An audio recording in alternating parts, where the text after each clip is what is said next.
Pemirsa, hari ini tepat 2 tahun pemerintahan Joko Widodo dan Maruf Amin berjalan. Dari hasil evaluasi beberapa lembaga survei, kepuasan terhadap kinerja Jokowi Amin cenderung menurun.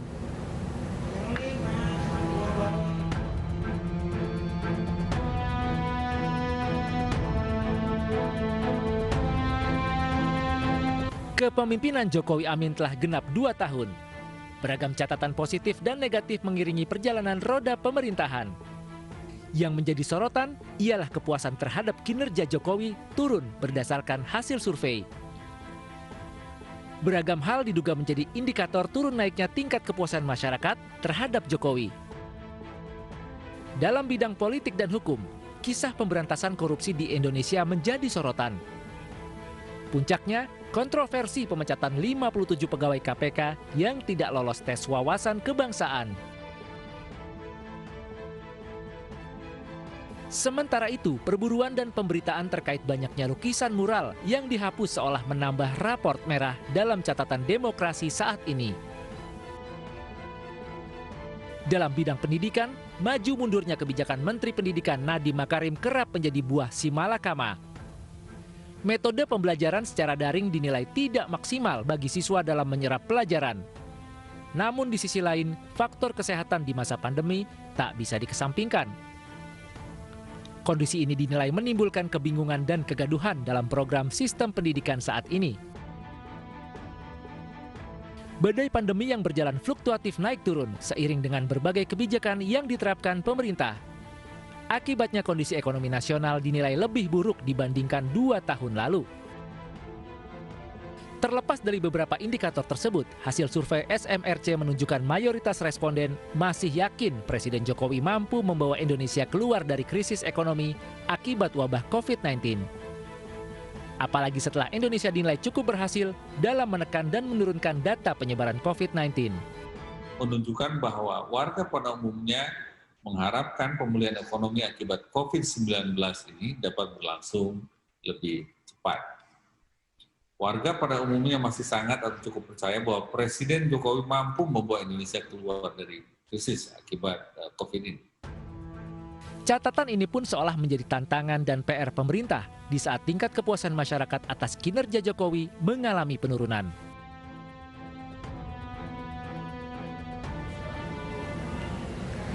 2 tahun pemerintahan Jokowi Amin, kondisi politik dinilai buruk, namun penanganan pandemi menuai pujian. Kita akan membahasnya bersama politisi PKS Mardhani Alisera serta Andreas Pareira, politisi PDI Perjuangan. Selamat malam Bapak-Bapak. Saya ke Pak Mardhani Alisera terlebih dahulu sebagai satu-satunya partai oposisi. 2 tahun pemerintahan Joko Widodo dan Maruf Amin. Evaluasi dari satu-satunya partai oposisi seperti apa?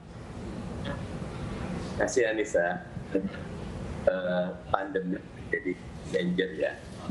Tetapi saya memberikan bahwa pertumbuhan demokrasi kita punya catatan.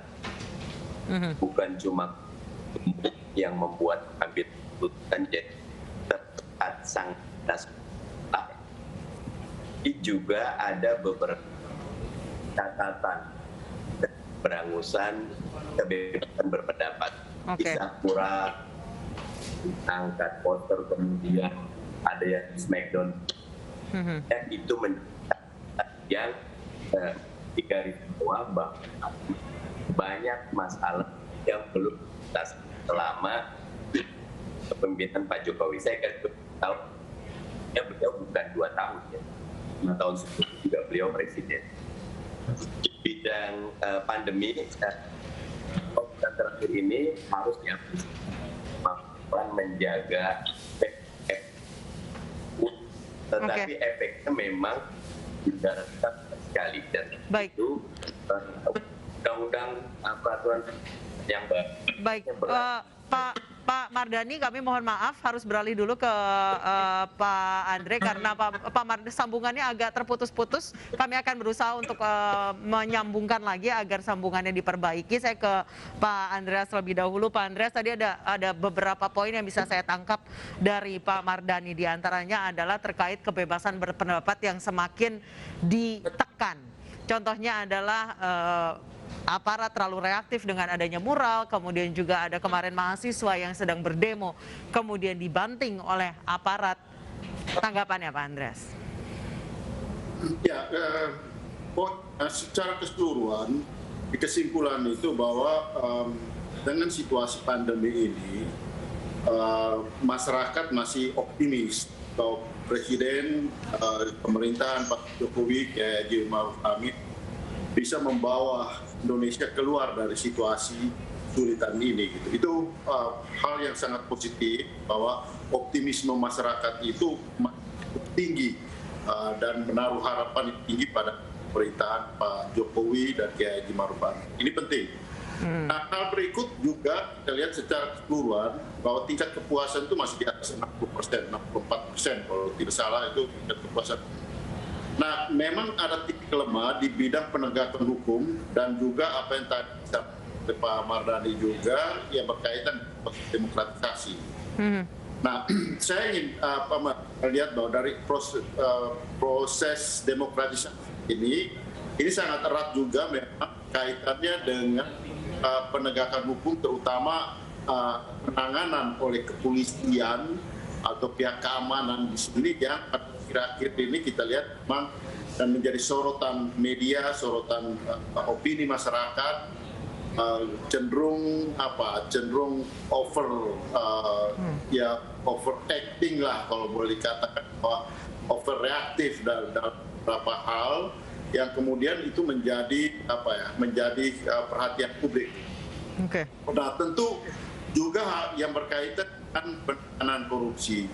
Nah, cuma saya juga ingin memberikan catatan bahwa yang berkaitan dengan penegakan hukum ini, kita lihat bahwa pemahaman yang diambil dari pemahaman tentang pemerintahan Presiden itu lebih pada pemerintahan dan dalam arti eksekutif.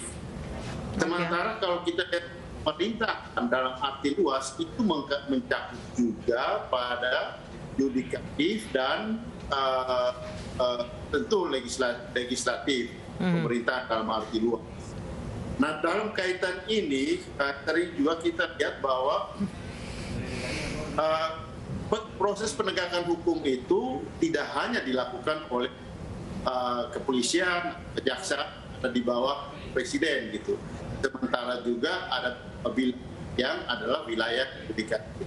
Memang ini bisa menimbulkan bias di dalam kalau pertanyaan-pertanyaan yang disampaikan oleh itu tidak terlalu pas berkaitan dengan survei ini gitu. Baik. Nah, ini yang saya kira hal yang saya perhatikan kita membaca juga temuan-temuan dan hasil survei ini, saya antara judul dan itu bisa bias. Baik Pak Andreas, berarti Anda mengakui memang ada aparat ini terlalu overreaktif menanggapi kritikan-kritikan dari masyarakat. Anda mengakui hal itu? Saya melihat bahwa opini masyarakat itu berpengaruh terhadap survei ini gitu. Tapi apakah itu semua harus langsung berkaitan dengan pemerintahan presiden?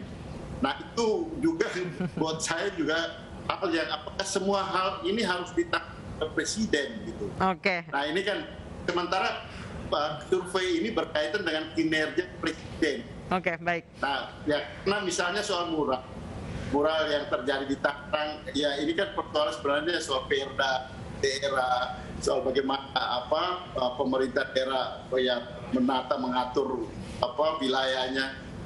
Apakah ini langsung kemudian tapi ya oke lah, namanya survei opini itu bisa saja terjadi. Wah, hal sekarang ini kan ya apa saja lemparkan sebagai tanggung jawab presiden. Ini risiko dan presiden yang populis memang. Baik. Pak Mardhani, silakan tanggapannya. Ya, tentu pernyataan semua disambungkan ke presiden menurut saya wajar ya, karena memang posisi Pak Jokowi sebagai orang nomor 1, kepala pemerintahan dan juga kepala negara ya. Dan Kebetulan saat ini kepolisian memang ada di bawah Presiden. Beda dengan teman-teman TNI yang ada di bawah Kementerian Pertahanan. Yang kedua, pandangan saya adalah tadi ya, Ainius bagus sekali ketika mengutip tentang pendidikan. Oke, kalau ekonomi kadang-kadang pemerintah suka membandingkan dengan negara lain yang cukup dalam. Di bidang pandemi kita punya catatan bagus 2 bulan terakhir ini. Tetapi di bidang pendidikan menurut saya ini catatan besar. Padahal lost generation bisa sangat besar dengan tidak termanage-nya pendidikan dan pembelajaran tidak terjadi yang kalau bahasa Indonesia kita bentuk 0,5 tahun atau 8,5 tahun rata-rata sekarang tinggal 7,5 tahun. Baik, Pak Mardhani, saat ini terkait dengan masalah pendidikan, mungkin ini terbentur dengan pandemi COVID-19 yang mengharuskan akhirnya anak-anak atau siswa dan siswi ini terpaksa belajar dari rumah. Itu letak permasalahannya di mana, Pak? Saya ini terbentur dengan pandemi yang mengharuskan seluruh pendekatan, seluruh cara pembelajarannya sama, cuma dipindahkan. Gurunya melalui sesuatu yang sangat yang adalah harus ada perubahan paradigma yang tadinya mungkin untuk center menjadi murid kata pendidikan juga. Yang mandiri kepada bahan ajar yang disiapkan.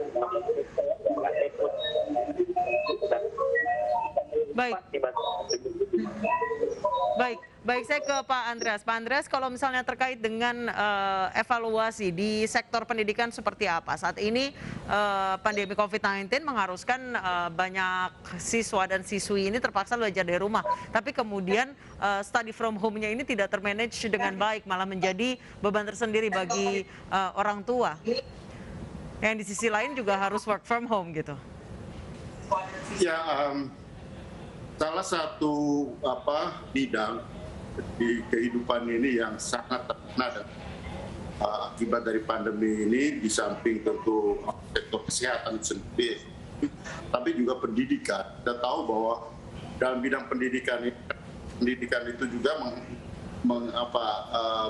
menghendaki ada interaksi antara guru dengan siswanya, dan juga siswa dengan siswa, dan siswa dengan lingkungannya. Cuma karena itu mobilitas interaksi ini dibatasi, dan kita ada teknologi IT di sini. Nah, satu problem yang utama itu adalah bukan masalah pendidikan, ya, masalah koneksi interaksi ini, yaitu IT-nya. Ini kita alami baik kota besar, baik di wilayah, juga terutama di daerah-daerah pencil, di mana sulit sekali interaksi yang menggunakan IT ini. Pertama karena kesulitan alat, juga apalagi kalau sinyal, hal yang menyangkut sinyal. Jadi memang persoalannya bukan di pendidikan, tapi persoalannya pada teknologi komunikasi. Nah, tapi ya ini juga bahwa pemerintah atau kita ini, negara ini, kita terlambat di dalam perluasan teknologi digital ini gitu. Kita benar-benar mulai menyadari dan terpaksa harus melakukan transformasi di saat pandemi ini gitu. Memang agak gagap di awal-awalnya, tetapi ya saya kira kita harus terbiasa dengan hidup new normal ini, termasuk dengan pemanfaatan teknologi ini. Problem utamanya Ya, baik. Saya kembali ke Pak Mardhani. Pak Mardhani, tadi dari oposisi pun mengakui bahwa penanganan pandemi di Indonesia cukup baik, percepatan vaksin cukup baik, apalagi penanganan pada saat kemarin sempat ada gelombang kedua, itu responnya sangat cepat sekali, jadi tidak berlangsung lama. Sekarang sudah angkanya turun drastis. Kedepannya ini masih ada ancaman gelombang ketiga dan pandemi belum usai. Apa kira-kira yang perlu diperbaiki dari penanganan pandemi ini, Pak Mardhani? Yang paling utama persentase vaksinasi kita ya. Kita masih punya vaksin dosis pertama belum sampai 60%, vaksin dosis kedua cuma 40%-an, padahal targetnya 80%. Dan justru saya melihat manajemen vaksin ini kadang-kadang terlalu banyak pihak yang terlibat, belum satu pintu. Mestinya satu pintu. Saya berapa kali ketemu dengan kepala daerah, sebagian teman-teman kepala daerah dari PDIP, mereka susah sekali mendapatkan vaksin, kecuali tinggalnya di Solo katakan, kecuali di Jakarta itu. Padahal seluruh rakyat Indonesia berhak. Nah, manajemen vaksin ini perlu segera diperbaiki.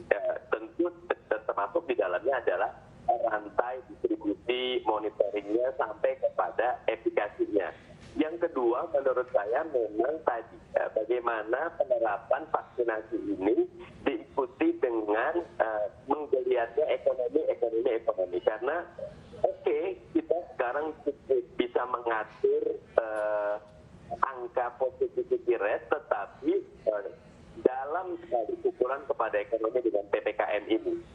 Masyarakat yang informal berat sekali, masyarakat yang informal, karena memang sangat terpukul teman-teman yang kerja di sektor informal. Begitu. Baik, terima kasih Pak Mardhani Alisera dan terima kasih juga Pak Andreas Pareira telah bergabung bersama kami di Newsroom. Salam sehat selalu Bapak. Terima kasih. Pemirsa, sesosok mayat perempuan ditemukan dengan kondisi bagian kepalanya ditutupi dengan kantong kresek di Pangandaran, Jawa Barat. Informasi selengkapnya akan kami hadirkan usai jeda.